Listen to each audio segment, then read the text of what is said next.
Well, good evening, White Sox fans, and welcome to the latest edition of the MLB Centric's Future Sox podcast, Hot Takes and Heaters. My name is Danny Miller, the gentleman you see on your screen, and we'll be hearing, tickling your eardrums with me this evening is my partner, as always, Mr. Jacob Thome. How you doing, Jacob?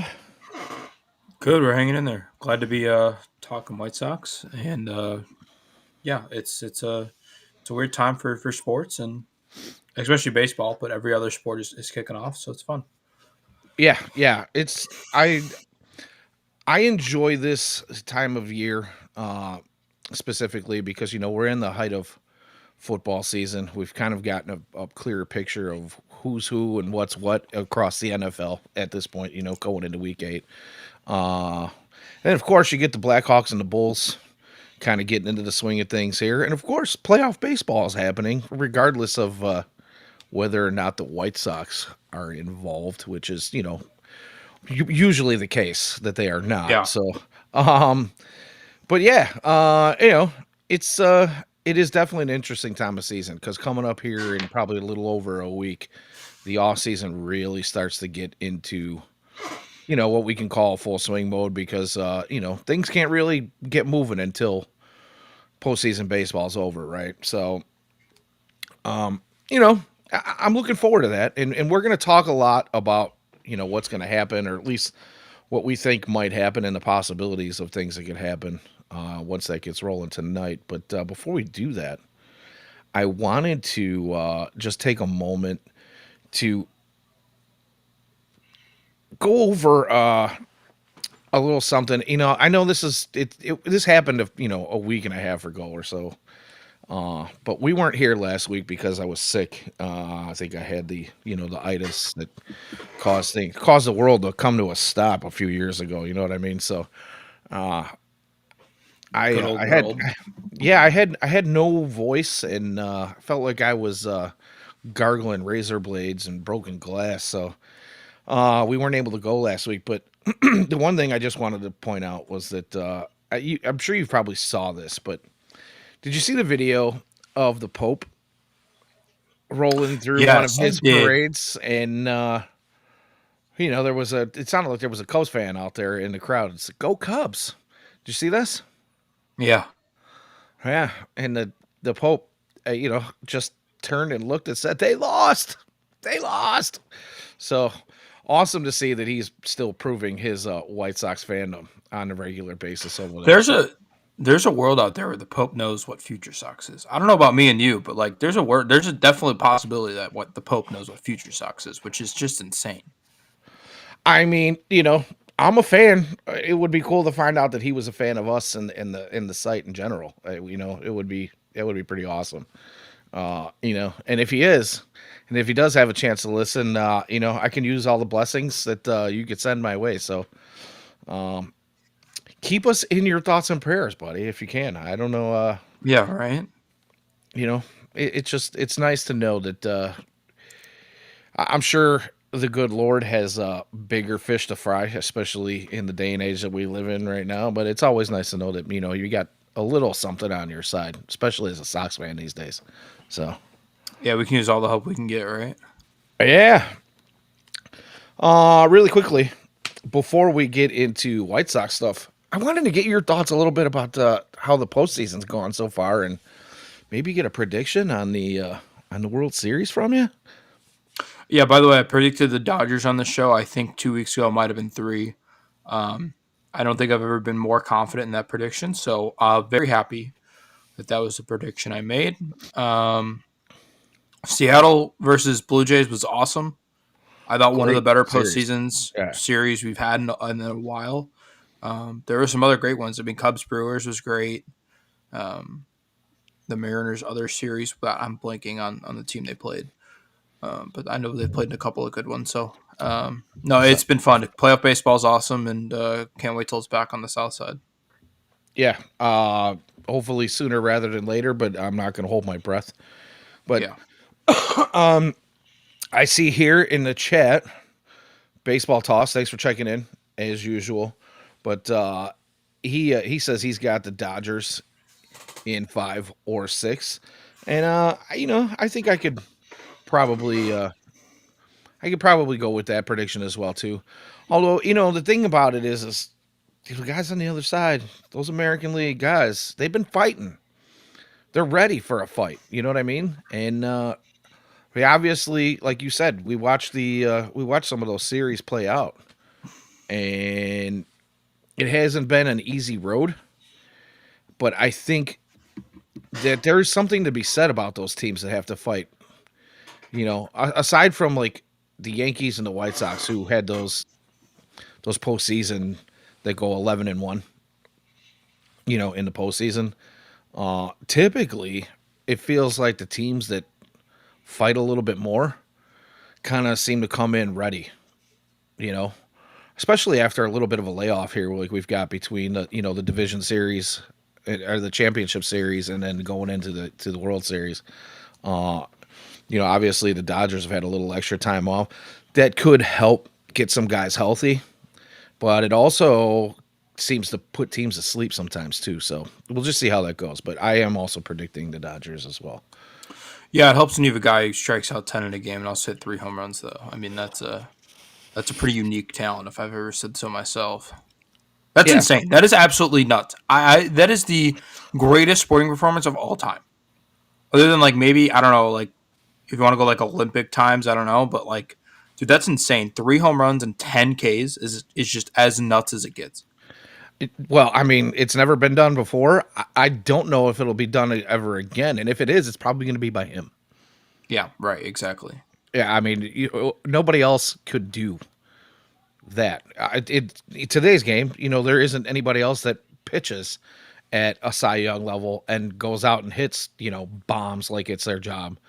So, I mean, to find a guy that does that on one side of the ball or the other is pretty spectacular stuff. And then you get a guy who just does it on both sides. So, I mean, dude, we're watching possibly the greatest player to ever play the game. Yeah, he's up there already. I would assume that he'll make his case even more as the next couple of years go on. Yeah, barring injury, uh,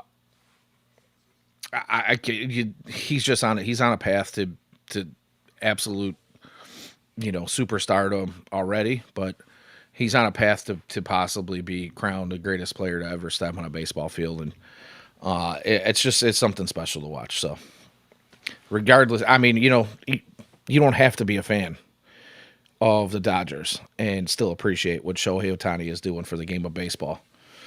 Uncle So, Ted says Barry Bonds was pretty insane. Yeah, now imagine if Barry Bonds was combined with like a little bit off of Barry Bonds. I'm not saying Otani is the same hitter as Barry Bonds, but like also pitched as well as like a solid like ace. Like when Otani's on, he's an ace. Like it's insane. Otani's never been accused of juicing either.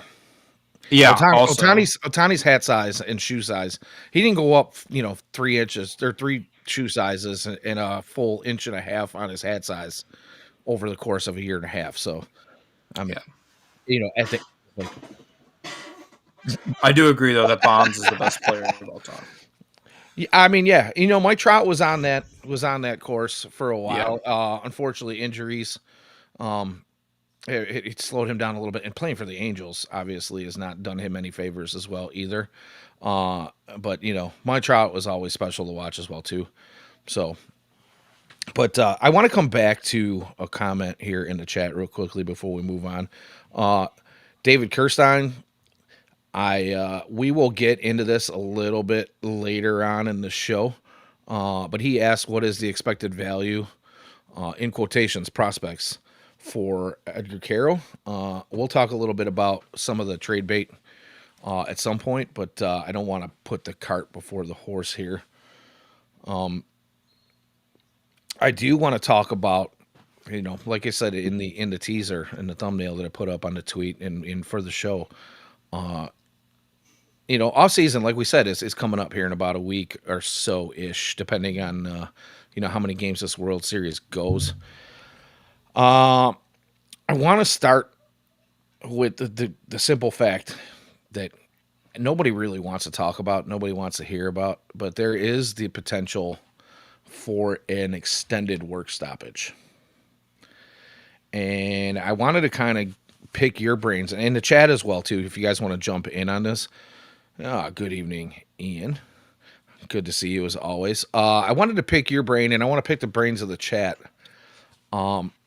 Do we feel like this potential work stoppage, what kind of impact do you think it has on free agency?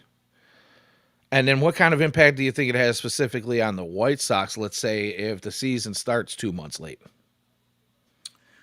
Yeah, I mean it's a weird topic, right? Because it's not for this year, but it's for the next year. Um, from what I've heard from people who are much more tied into the situation, I think Well, the reason I bring, and you're right, makes I should have prefaced that. I'm sorry, I'm going to stop you real quick. I should have prefaced that it is, not coming up right this second, but I do believe the reason I bring it up is because I do feel like there's a chance that it affects this year. So go on. Sorry. yeah, yeah, it affects his free agency class, right? Like that's a big thing. But like from what I've heard, they're not close. Like they are on total opposite edges. Obviously, I think we all remember the stoppage in what was that 21. Um, and from what it sounded like 21 was just like kind of a hey, It's let's actually kick the 20. can down the I don't know. road. No, it was before. Um, Yeah. Yeah. Yeah. I'm trying to remember, but yeah, um, I don't know. I think they kicked the count down the can, and now we're getting to that. I mean, they are not close. Obviously, the biggest thing is the salary floor versus the salary cap. Um, it's going to be interesting because of free agency and what does that look like with the salary cap is implemented? Is it like you're grandfathered in? Like, are the Dodgers absolutely screwed? Is it a hard cap? Is it a soft cap? What are we looking at? So, um, I just, um, man, Ian's a big celery guy. Um, and so I just, it's going to be really interesting because the players obviously don't want a salary cap. The owners don't want a salary floor. Um, I am more on the position of the players. I don't think Dodgers are ruining the game. I think it's very much more owners like the White Sox, like Reinsdorf and whatever the heck's going on in Pittsburgh and Anaheim. Um, but yeah, I had a trending thought there that I totally lost. But yeah, Yeah. So I think I don't know if it necessarily affects the White Sox right off the bat. Right. We're just not at that point in this. If you want to call it a rebuild, I guess it is a rebuild. But I just don't think that they're at the point right now where they're going to go out and spend big. We've talked about this, a lot at the end of the season, and even since the White Sox season has ended, the regular season. And the idea that we would all love to see them go out and spend some money this offseason, right? At least go get a corner outfielder and a first baseman, right? Do something to potentially shore up at least some of the holes because it's not the best free agents class in the world, right? Next year's free agency class looks like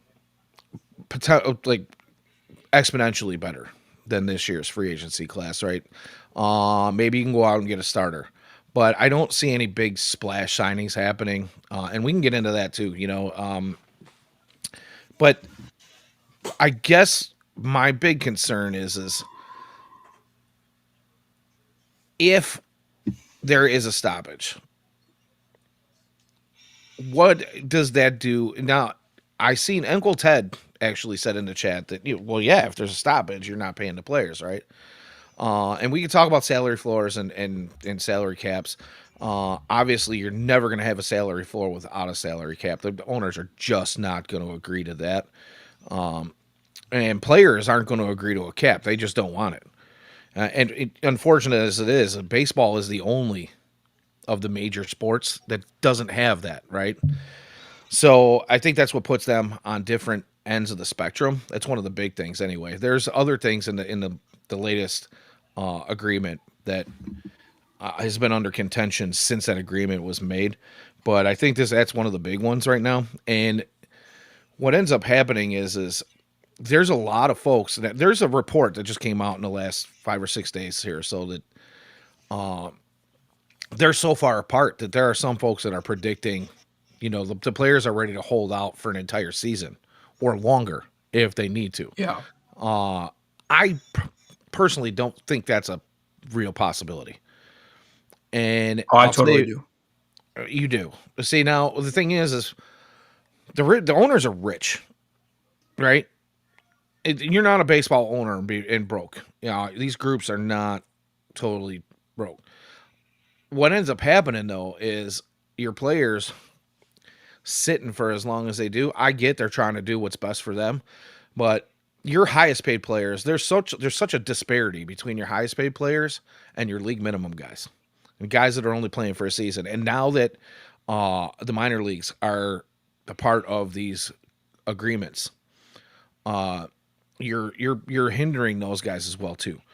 And I think it's a really tough angle to play by saying we're gonna sit for an entire season.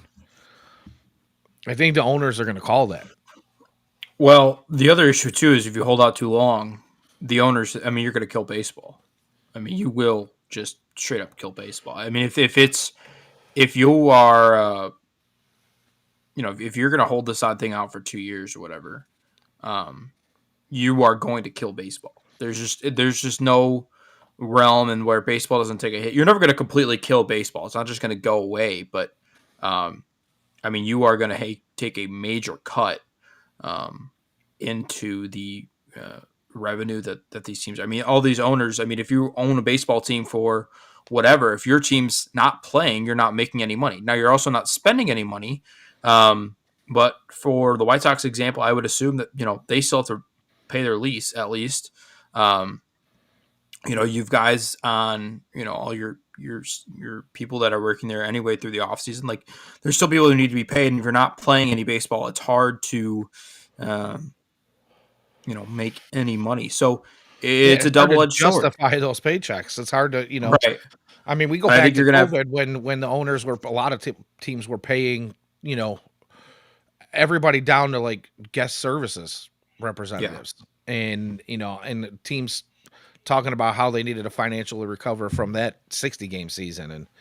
And that's, you're talking about owners, not even players. You're talking about ownership who only played a 60-game season in 2020, and they had to recover from those things. And I highlighted it a minute ago. Uncle Ted brought up in the chat, and I'm glad he did, that TV contracts needs to get fixed. And I will agree with that 100%.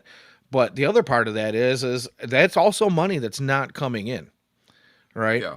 And how does that affect current contracts? Number one, and number two, uh, you know, that's a big chunk of change for a lot of organizations that they're not getting. So factor that in as well too.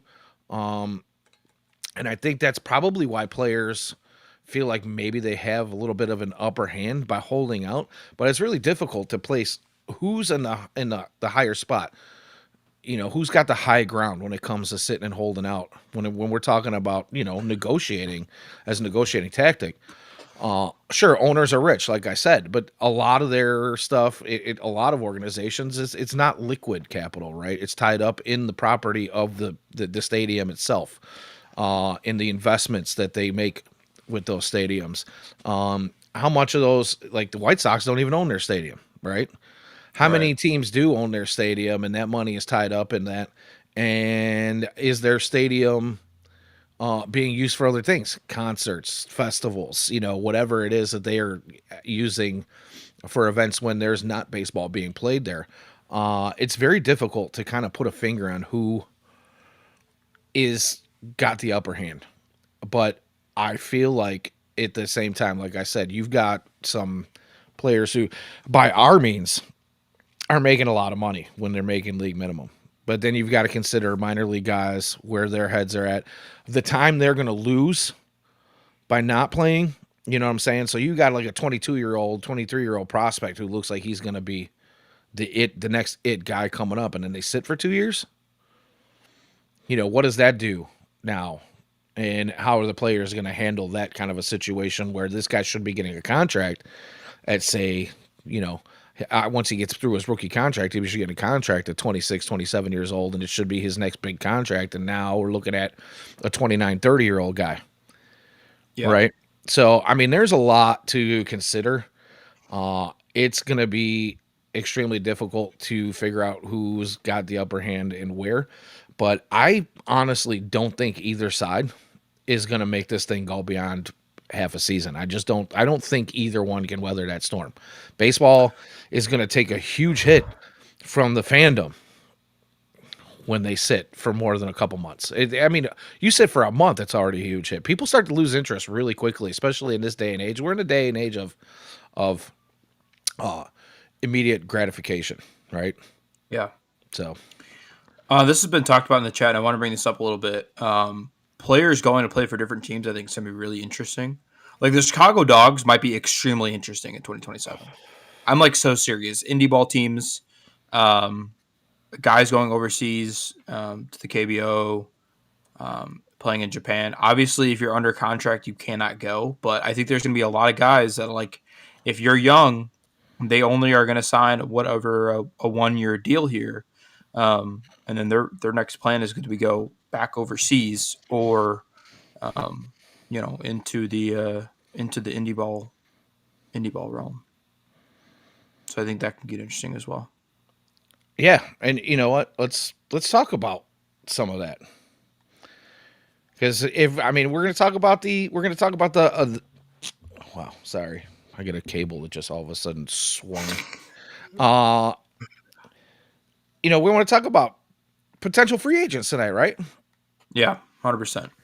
And how that might affect overseas stuff, right? So we've got foreign players, and White Sox have been tied to a couple of different names coming from overseas. The pitchers whose name escapes me right now that people have kind of, oh god, people say is a potential for the White Sox, and why is his name just escaping me? Help me out here. Anyway, I it don't think doesn't I matter. can. And then there's also was it Munataka Murakami. Murakami. So that's a name that has been kind of tossed around in social media. Yeah, thank you, Uncle Ted. Uh, but yeah, social media, even the media itself, bloggers, some of the experts have said that the White Sox could possibly go down the road on Murakami if he is allowed to post, and it sounds like it's going to happen. It's pretty much a foregone conclusion at this point. So, what do you think about Munataka Murakami coming to the White Sox? Do you have any thoughts on that? Yeah, I mean the dude's got nuts power, right? I mean that's kind of his thing. In a, I know they're in like kind of a dead ball league, and he puts out some pretty decent numbers. So obviously fills the need. I think the biggest need offensively for the Sox is going to be at first base, um, as the voice begins to waver out. Too much talking this week, but no, I mean it'll be really interesting to see what kind of run. There's somebody brought up, kind of an Eric Fetty type of guy, um, where they That's brought him over. Miyagi, Is that who or it is? or is it Aoki? I don't know. Anywho, Yeah. Anywho, yeah, so who knows? Yeah. I mean, they made a run at Sasaki last year, so I mean, like they clearly have connections over there. I mean, they made a pitch for him. I would assume that there was a thought that they had at least a shot. I don't think they truly did, but I mean, somebody in there thought that there was a reason to try to get him back or try to get a pitch in front of him, I should say. yeah. And the thing is like you bring up Sasaki. I mean, the White Sox haven't really signed a big Asian foreign free agent since Gooch, right? Uh, and the thing about Gooch was there. I don't think the rest of the league was as in on Tadahito as much as as they should have been. I mean, you look at what Gooch did for the 3 seasons he was here. Uh, he was like top three in almost every offensive and defensive category for a second baseman. He was quietly one of the best second basemen in baseball for the time that he was here with the White Sox. But when you look at, oh God, name escaping me again, Murakami, the reports on him are, yeah, he's a big third baseman with power potential and potentially a high batting average, right? He's a contact guy. Seems to put the ball in play, doesn't hit into ground balls a lot, or doesn't hit into double plays a lot. And at one point in his career, was actually taking a lot of walks.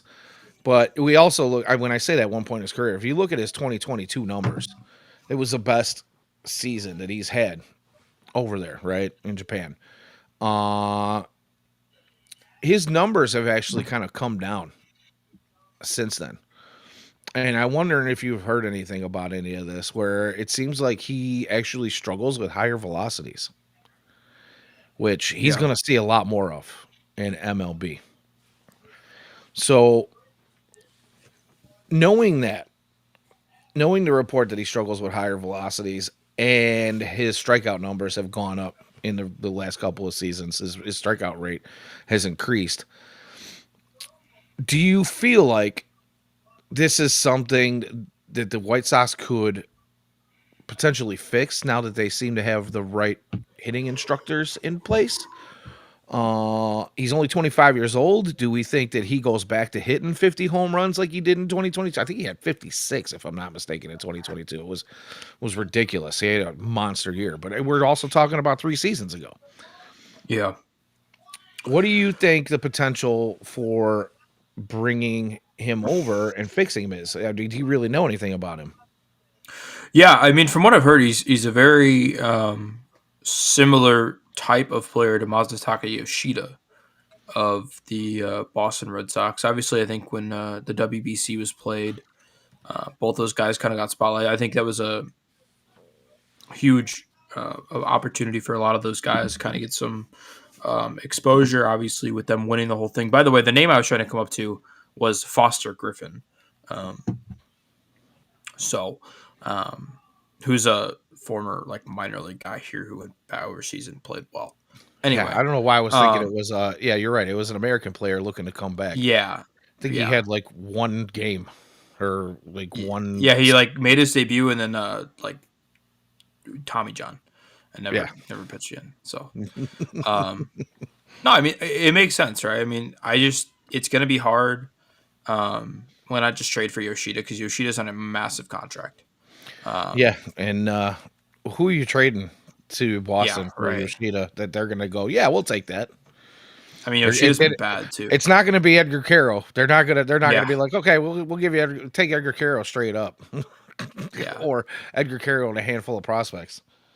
Like yeah. that's not Also, he going to doesn't have a happen. defense position. Um, no, I mean Murakami makes sense for them. You have to put together a pitch.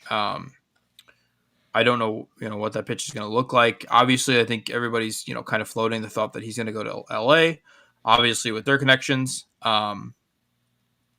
Yeah, L.A., Seattle, The issue is and right. Seattle making it as deep as they have into this postseason right now is another kicker.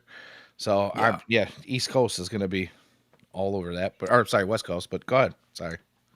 No, you're fine. So it's going to be interesting to see if they can pull a guy like him over here. I doubt it. I just don't think that there's enough juice in the water for him to come over here. But we will see. I mean, he certainly makes sense for what the White Sox are trying to do. I mean, having a third, well, that's the other thing. He's a bit of a defensive liability at third base, and one of the big things the Sox have been moving towards is better defense, right? So yes, we do need a potential banger. I mean, I have beat this drum for a long time, and I'm gonna continue beating it. But the White Sox play 81 of their games every season in a stadium that calls for bangers. We should have multiple 25 home run guys on this team with maybe one or two that can potentially hit 35, 40. if not more, right?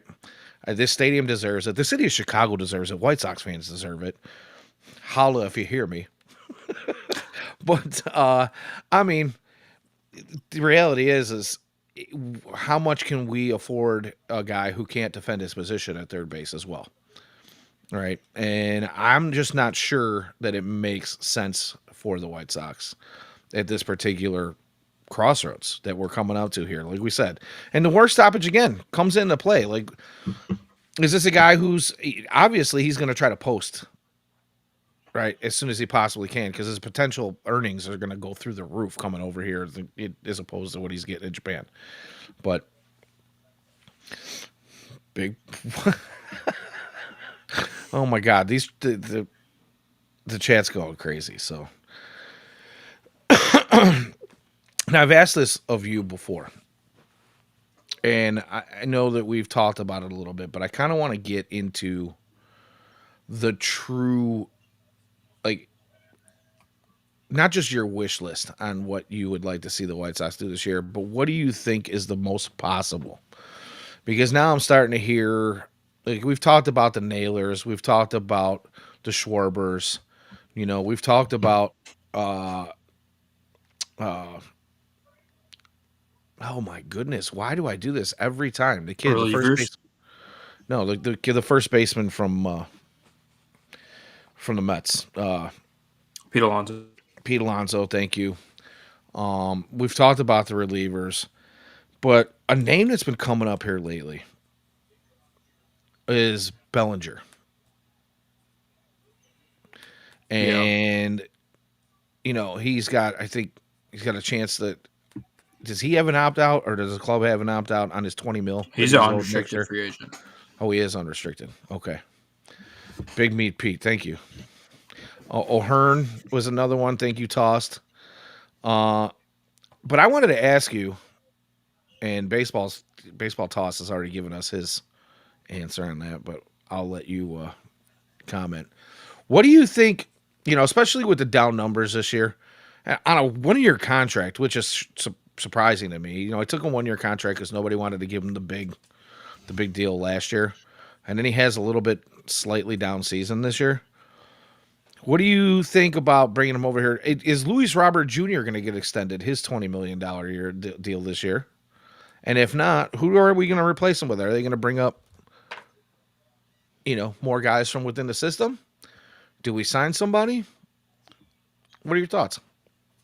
Yeah, I mean they've got to or they've got to at least accept the option for Robert. I would be shocked if they did not.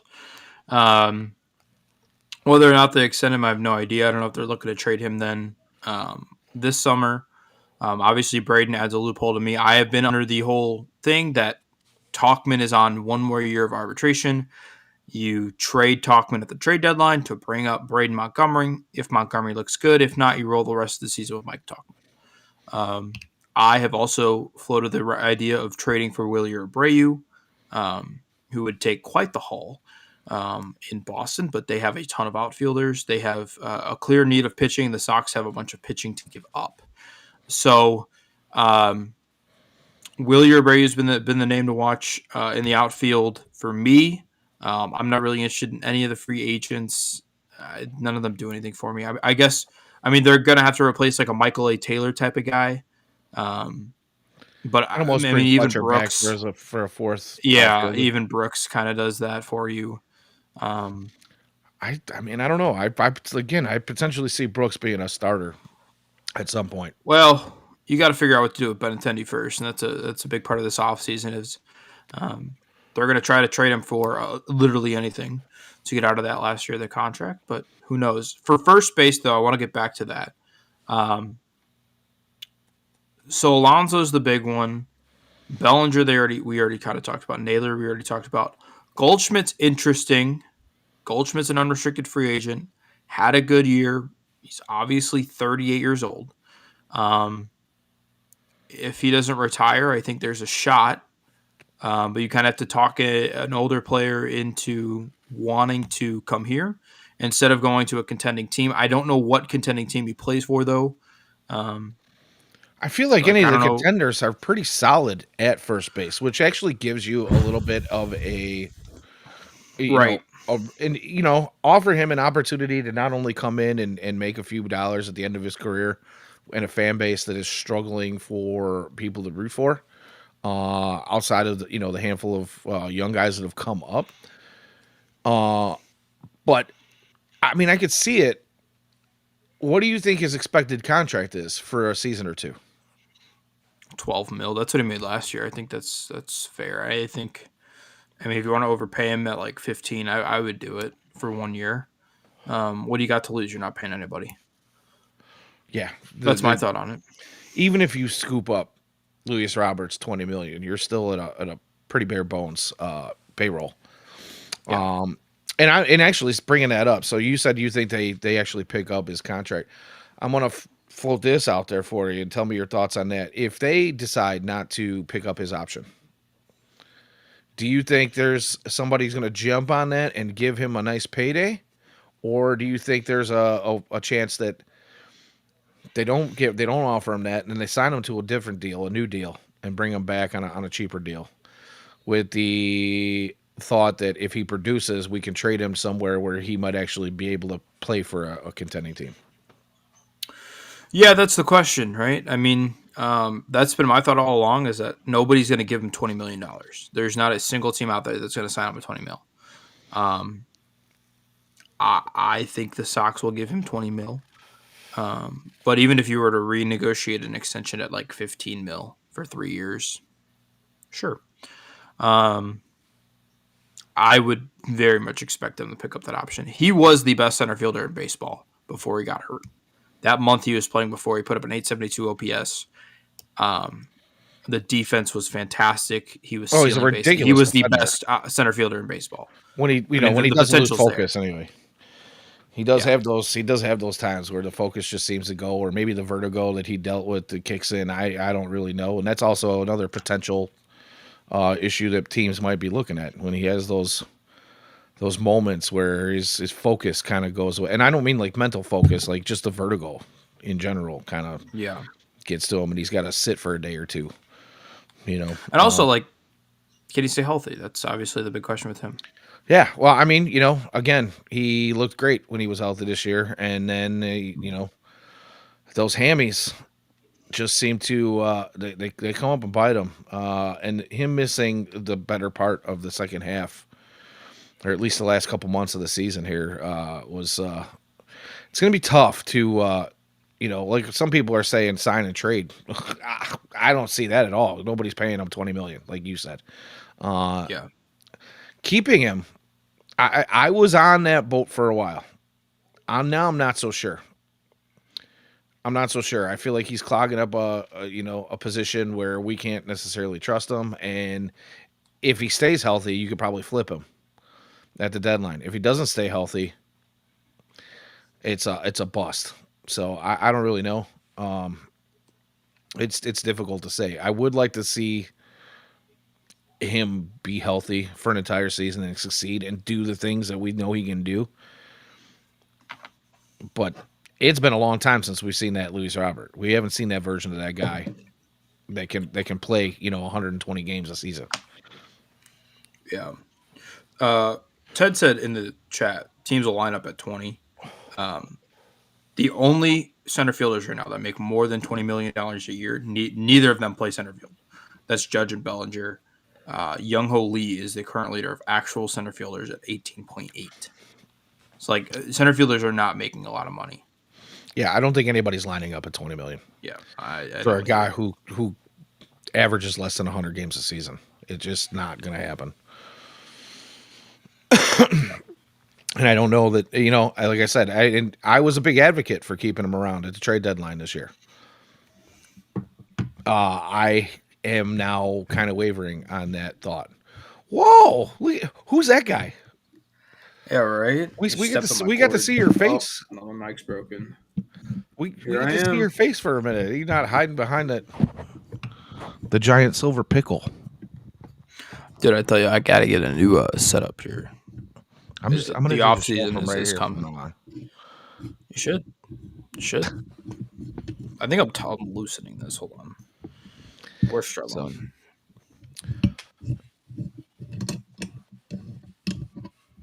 I apparently don't know which way is right. all right. Anyway, back to the Okay. podcast. Yeah. So, I mean, I don't know if you really answered my question though. Who do you think is the most suited or most potentially uh who's potentially the guy that the White Sox you could see the White Sox actually getting this So I had to put offseason? it if I Position had to put player. it on one name, position player. Yeah, position player. Um,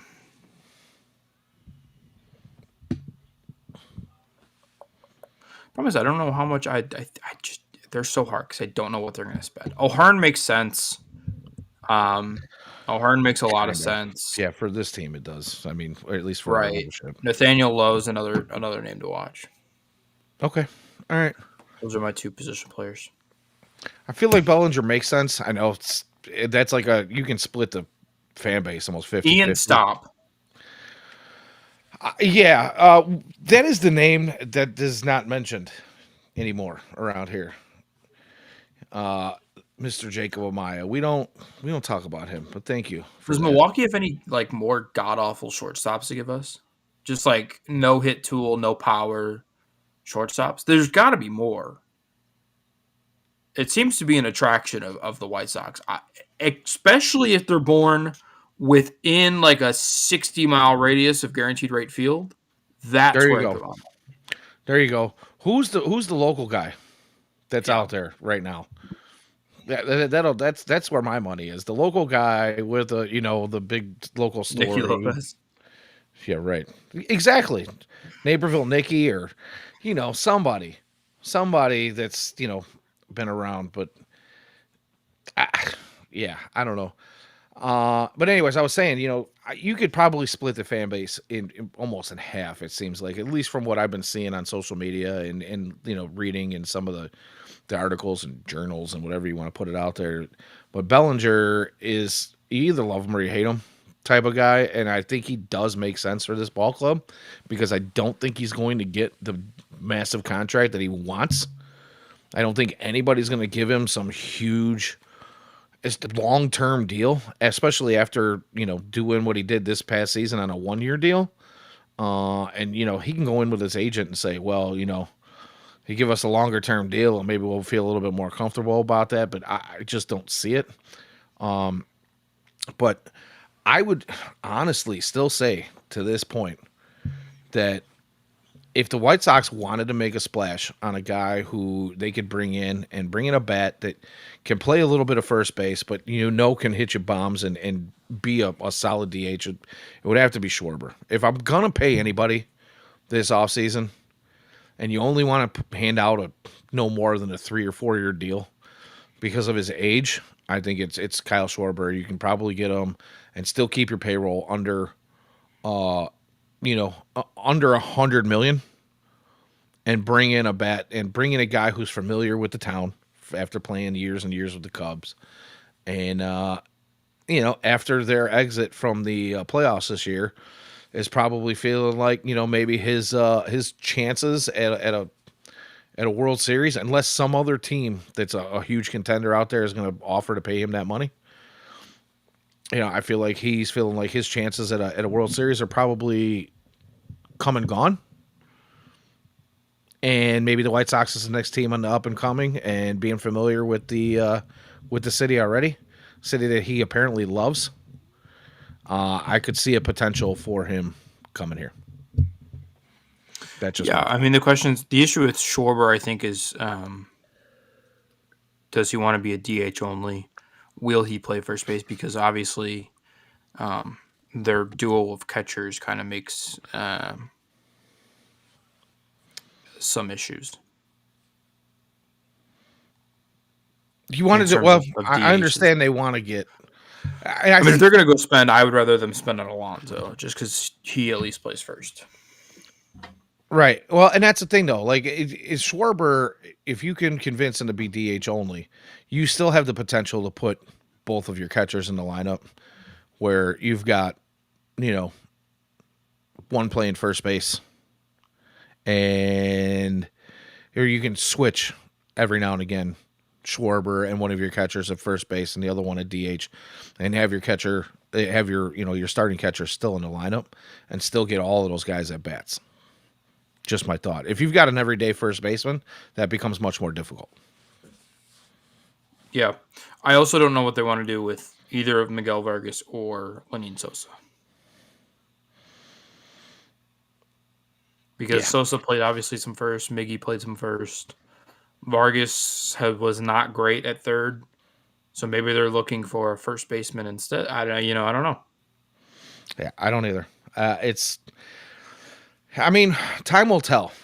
Time will tell. I'm just trying to find the actual potentially, it, and I don't even feel that great about Schwarber being a potential either. I could just see an argument for it. Carlos Santana makes a lot of sense for them too, if he doesn't retire, which I don't think he's That's, going to.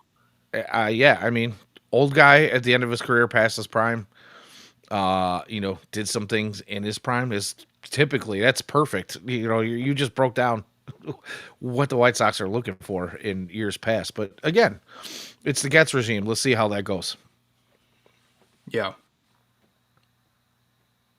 All right. There's been a lot going on in the chat, and I have not been able to keep up with it. And there were some things I want to go back to, but I believe we're talking about the Arizona Fall way. League. So Well, no, there was some things that were brought up a long time ago, and I'm not going to go all the way back. But yeah, I mean, we can talk about the Arizona Fall League real quickly since they're at it. We're watching. We're watching a handful of our guys do some things. Braden got his first dinger yesterday, I believe, in the AFL. So congratulations to Braden Montgomery. Sam Antonacci's got a couple and playing well, hitting well, getting on base quite a bit. Hagen Smith doing some things. So, have you been keeping up with any of it? yeah, Ian's tweets. That's been the majority of my stuff Yeah. Shout with the out AFL. to Ian for keeping most of the White Sox fan base, or at least the ones that are on Twitter. Uh, Yeah, you know, double for oh, was it just a double? Oh, I'm sorry, you're right. It was a 388-foot double, is what it was. Rocket double. My bad. Antonacci hit his second, right? Yesterday, that's what it was. So, oh yeah. I don't know, man. I look forward to that. I think, on the vein of what we've been talking about, I don't necessarily see. The reality is I don't see the White Sox signing anybody to a big deal this year. What do you think? yeah. I don't either. I think it's going to be a lot of small deals. Sorry, I've been parsing to find the next White Sox free agency signing, and I think I might have just found it. Oh, okay. I am dying to hear this. So I have found it. Not going to be a major league deal, but 100% their next free signing. That is Nick Solak. Went to Naperville North High School. Really bad hitter and plays a bunch of positions on the middle infielder. 100%. I would almost bet quite a lot of money that Nick Solak plays at least a game for one of the White Sox affiliates. 100%. Book it. Book it. I'm with you. I mean, it fits the bill. The billing is local guy who plays a ton of positions. And if Jake we're Junis lucky, and Phil Maton as well. if we're lucky enough to find one of those guys that actually hit, that would be fantastic. But it definitely fits the bill for the White Sox. I mean, they just love their guys that play multiple positions, don't they? And you don't have to play any of And them born in particularly Illinois. awesome. And yeah, like local kid, oh, forget it. Done deal. Done deal. You know what? I'm gonna. That's a great find, and I'm gonna go ahead and say book it now. That would be like our sports bet of the week. You guys got your little apps out there that you jump on with They've already any had of the Solak. I didn't even online. realize he's already been on White Sox. He They beat me was. to the punch. No, he was, but I can see them bringing him back specifically. It's coming back. So As I'm scrolling through this list of White Sox players who were born in Chicago or in Illinois, it is insane how many of them have already played for the White Sox. Oh yeah. Michael A. Taylor, Talkman, Sawinski, I think was here for Chucky Robinson. It's Nick Maton, who's Yeah, down by it's me. it's a Nicky, damn like shame we it's couldn't get crazy, Granderson in his prime. You know what I mean? That would have been awesome. absolutely nuts. We could have got Curtis Granderson in his prime. That would have been super fantastic. But the guys that are local guys that actually play well just doesn't happen often. So, all right, we're getting close to an hour in here, and it's just been a slow news week. So, unless you got something else you really chomping at the bit to talk about, do you? I don't think so. Yeah, being sick and like I said, preparing for a bunch of this other stuff, this new job that I took on I shouldn't say job, but this new role that I'm not even officially taken yet at the campground, but I've got a party that I'm planning this weekend. I thought I was prepared for the show, but I wasn't. So I'm going to say that we can probably get into some hot takes and heaters if you got them right now. 100%. Let's get into it. All right. And chat, I'm gonna go ahead and tell you if you guys got any off-season hot takes. Heaters are cool, but I'm looking for the hot takes right now. Give me something spicy. Give me something spicy for what your off-season outlook is, or what you really, really feel like is a long shot of a possibility. Throw them up there. Let's see them. But go ahead, Jake. What do you got for us this week? I don't have anything planned. I don't. Let me give you a. Let me cook something up. All right. I'll say the Sox sign multiple starters. Oh, all right. That's a spicy take. Zach Gallen's a name that I'm really interested in. Zach Gallen is the name I think for the Sox. Yeah, what do you think about Brad Keller? I came up in the chat earlier, and I hate and I've Brad seen Keller. He and is I've on seen it my. around. I hate Brad Keller. Absolutely hate Brad Keller. Yeah, I'm a no on Ever him since this that whole season. Tim Anderson thing, Yeah, no, hate Brad Keller.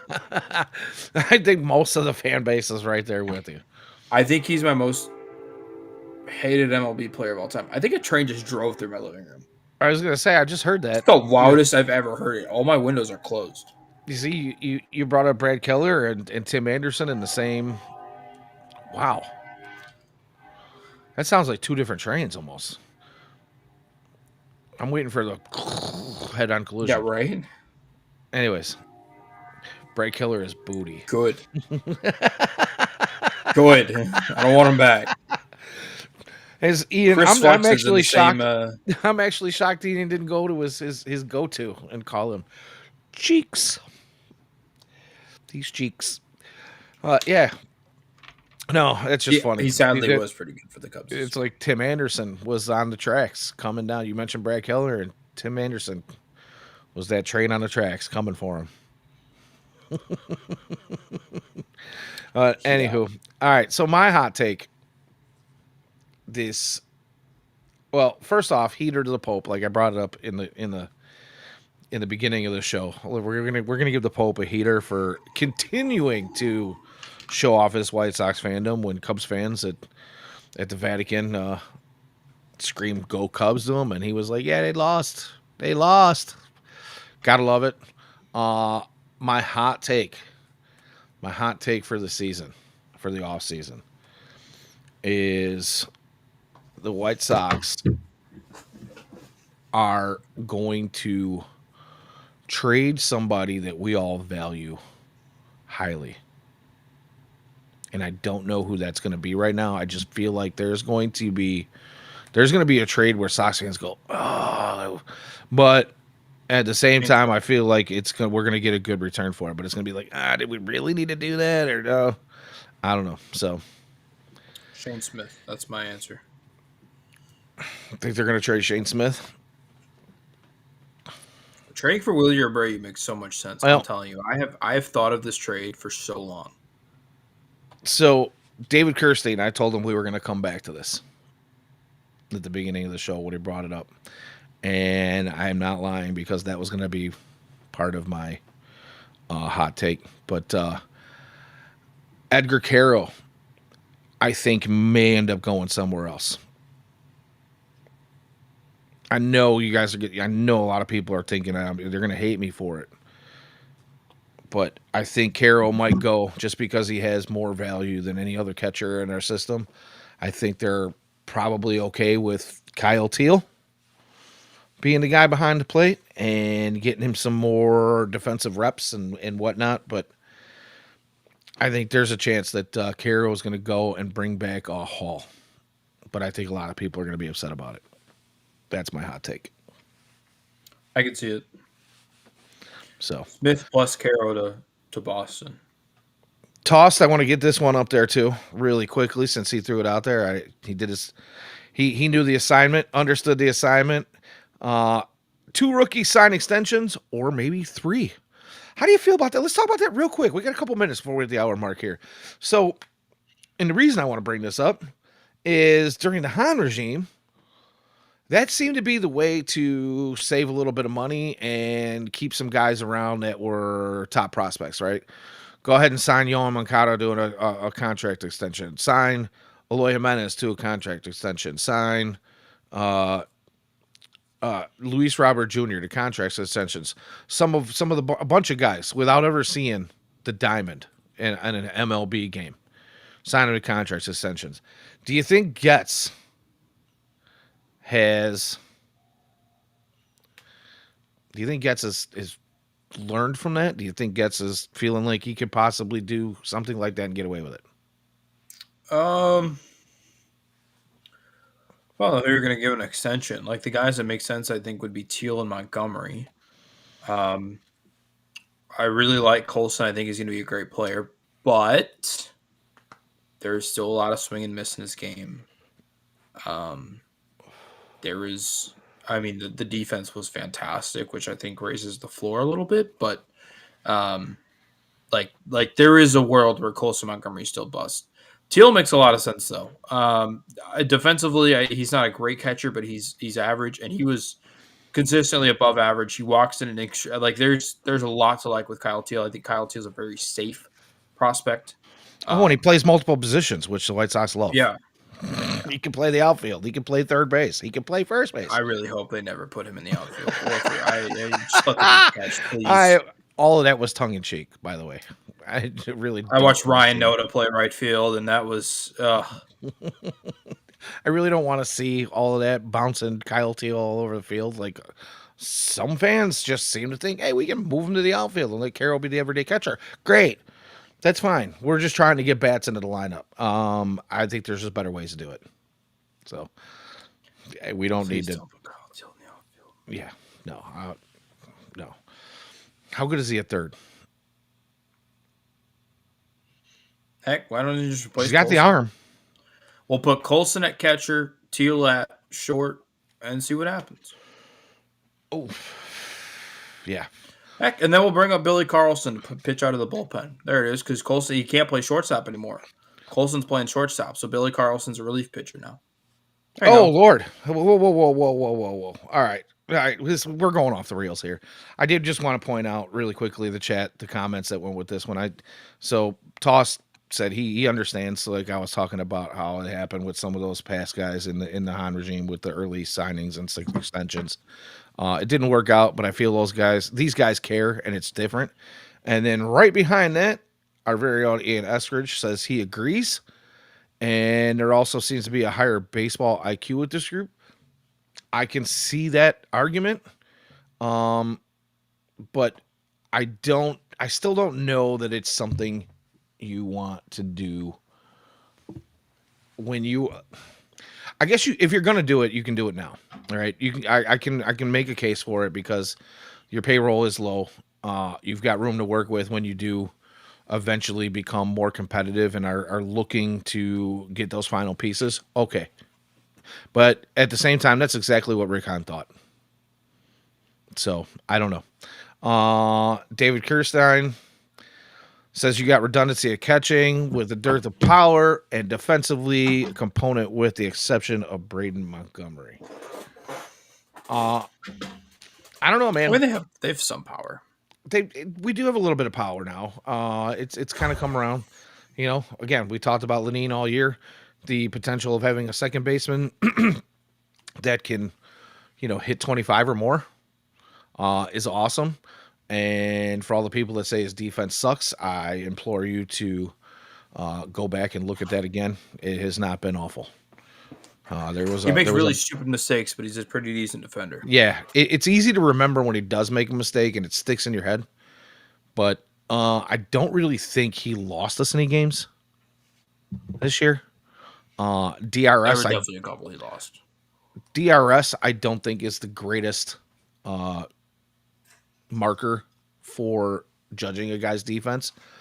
But his fielding percentage wasn't awful. He had a ton of chances this year playing multiple positions, and I think he showed that he's taking a step forward, and he's still young. He could still take another step forward. So I don't know, but yeah, Honestly, with Lenine, I would rather him focus on learning how to walk and not chase pitches than play defense.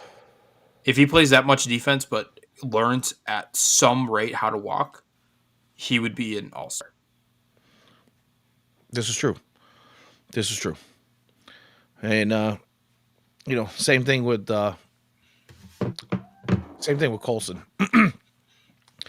I know we've talked about it before. And what is that?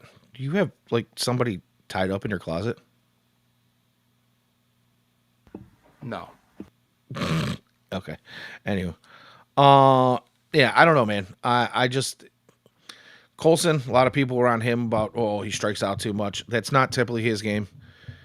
He will, I think, find his eye now that he's found his power again. The swing adjustment that he made was literally mid-season after going down all the way from AAA back to Arizona and then coming back and doing the things that he did the second half of the season for the White Sox. Expect Colson to take another step next year.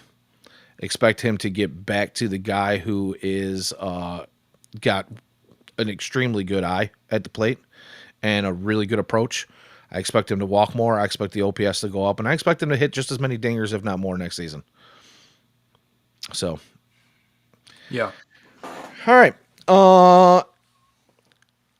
I am going to ask everybody in the chat and everybody that follows us on Twitter to do their homework for the next couple of weeks, because when we do get to the GM meetings early in December, I think we're going to probably do a really just an absolute full breakdown of some of the potential guys that could come to the White Sox by the numbers, for this season, the past season, and beyond, and what potential contracts might look like. So, guys, do your homework. Bring them to us. We're going to have our own.